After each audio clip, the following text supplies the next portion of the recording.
Hello friends, नमस्कार। स्वागत है आपका हमारे YouTube channel your online CA पर। आज के इस वीडियो में जानेंगे कि जीएसटीआर 9 और 9सी में फाइनेंशियल 21-22 के लिए हमारे लिए कौन सी टेबल ऑप्शनल है और कौन सी मैंडेटरी है। साथ ही उन ऑप्शंस के बारे में भी बात करेंगे जो पहले हमारे लिए ऑप्शनल थे, जो इस साल फाइनेंशियल 21-22 के लिए मैंडेटरी कर दिए गए हैं। और आपको मैं लाइव दिखाऊंगा जीएसटी 9 के अंदर कैसे हम चेक करते हैं कि हमारे लिए टेबल ऑप्शनल है या फिर मैंडेटरी है। तो चलिए वीडियो शुरू करते हैं। सबसे पहले हम जानते हैं जीएसटी 9 के लिए कौन कौन से मैंडेटरी हैं और कौन से आपके लिए ऑप्शनल है। तो सबसे पहले आप जीएसटी 9 की टेबल नंबर यहाँ पे 4 में आ जाएंगे। 4 में आपको कह रहा है ये 4I to 4L, जो टेबल नंबर 4 के अंदर 4I से 4L तक जो आपकी टेबल है वो पहले आपके 17, 18 और 18 इसके लिए पहले ऑप्शनल थी। वो 20-21 में भी और 19-20 में भी ऑप्शनल थी, लेकिन वो इस साल फाइनेंशियल 21-22 के लिए जो आप 9 और 9C भर रहे हैं वहाँ पर 9 के लिए यहाँ पर ही ऑप्शनल नहीं है। तो चलिए दिखाता हूँ आपको मैं जीएसटी 9 में कौन कौन से पॉइंट्स हैं जो इस बार आपके ऑप्शनल नहीं है। ये आपकी जीएसटी 9 आ गई है, टेबल नंबर 4 है। ये I to L ये अब इस बार आपके मैंडेटरी कर दिए हैं। पिछले साल क्या था, पहले नेट में सेल आप दिखा सकते थे, अब आपको अलग से क्रेडिट नोट आपने कितने इशू किए हैं, कितने डेबिट नोट इशू हुए हैं, ये सारी आपको डिटेल दिखानी है। अगर आपने कोई अमेंडमेंट किया है बिल में, उसके आपने आप अगर यहाँ से अमाउंट इंक्रीज किए तो यहाँ पे, डिक्रीज किए तो यहाँ पे आपको अलग से शो करना होगा। उसके बाद आता है आपका टेबल नंबर 5। टेबल नंबर 5 के अंदर 5D से लेकर 5F तक जो आपके कॉलम्स हैं वो आपको इस बार मैंडेटरी कर दिए गए हैं। अब देखते हैं टेबल नंबर 5 में कौन से है हुए। ये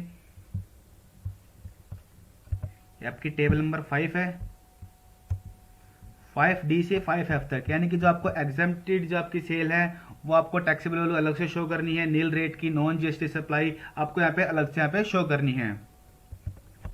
table number GST 9 table H से लेकर टेबल 5K तक ये आपके लिए स्टिल ऑप्शनल है। यहाँ पर ये अभी भी ऑप्शनल है, तो आप ये इस बार ये मैंडेटरी नहीं है इस बार आपके लिए।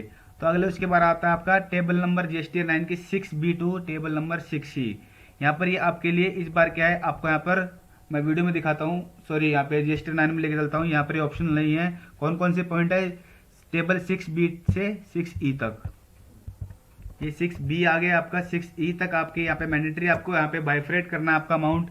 ये जो आपका इनपुट होता है, ग्रोस इनपुट यहाँ पर आपको शो होता है, आपको यहाँ पे बाइफ्रेट करना है कि आपको कितना इनपुट का है, कितना कैपिटल गुड्स का है, कितना इनपुट सर्विस का है। ये आपको सारा इनपुट आपको अपना बाइफ्रेट करना है।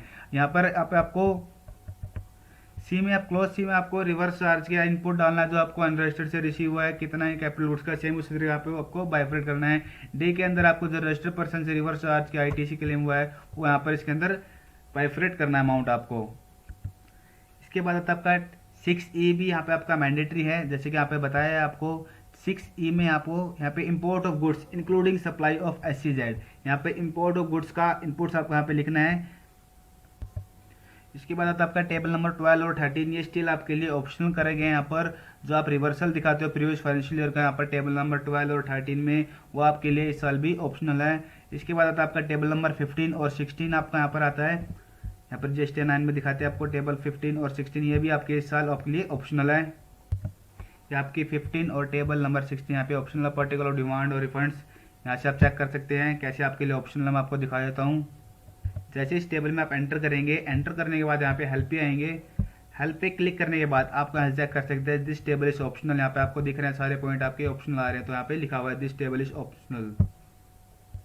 उसके बाद आता है आपके टेबल नंबर 17। ये टेबल नंबर 17 आपकी एचएसएन की है। ये पिछले 2 सालों के लिए जो 17, 17, 18 से 18, 19, 19, 20 से ये 3 सालों का पीछे जो था वो ऑप्शनल था, लेकिन 21-22 के लिए यहाँ पर आपके लिए मैंडेटरी कर दिया गया है।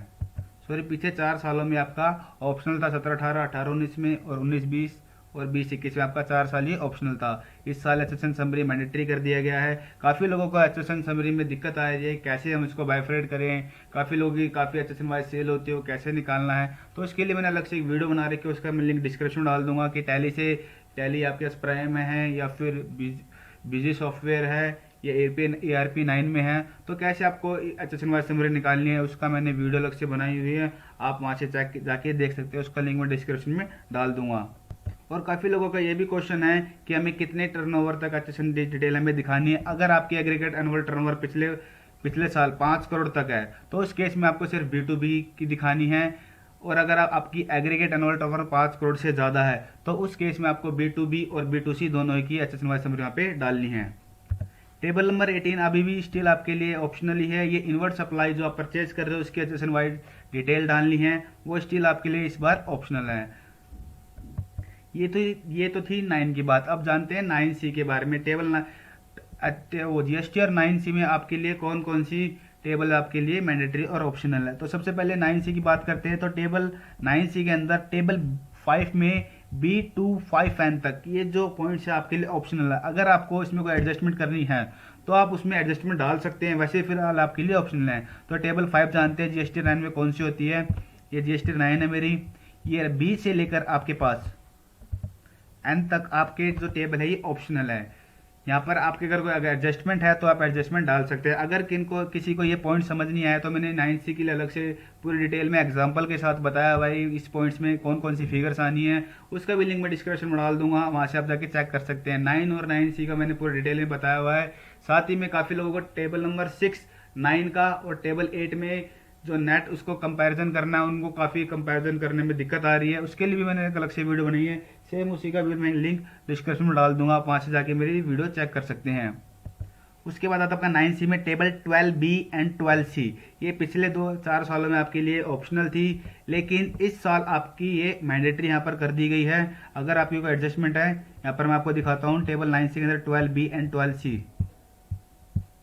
ये टेबल 12 आपका आगे आपका बी और सी आपके लिए इस बार ये मैंडेटरी कर दी है। अगर आपको कोई ITC book earlier financial year में क्लेम किया है, करंट फाइनेंशियल में, तो आपको यहाँ पे डिटेल डालनी है। ठीक इसी तरीके से आपको सी पॉइंट यहाँ पे अगर आपको कहता है ITC book in current financial year to be claimed in subsequent financial year, तो इसकी भी डिटेल आपको यहाँ पर डालनी है अगर आपने कुछ ऐसा कुछ क्लेम किया है तो। इसके बाद आपका टेबल 9 जीएसटी 9C में टेबल नंबर 14, ये स्टिल आपके लिए ऑप्शनल है। यहाँ पर टेबल 14 में कौन कौन सी डिटेल होती है चेक कर लेते हैं हम। टेबल नंबर ये 14 आपकी, ये आपकी जितनी भी एक्सपेंसेस है, परचेज है, आपको उसकी वैल्यू आईटीसी यहाँ पर लिखना है। ये टेबल आपके लिए स्टिल ऑप्शनल है इस साल भी। जीएसटी और 9 और 9C के लिए कौन कौन सी मैंडेटरी है और ऑप्शनल है, पूरी की पूरी टेबल मैं अपनी डिस्क्रिप्शन में डाल दूंगा, वहाँ से आप चेक कर सकते हैं। वहाँ से आप नोट कर लीजिएगा कि कौन कौन सी मैंडेटरी है, उस हिसाब से अपनी जीएसटी 9 और 9C आप फाइल कर सकते हैं।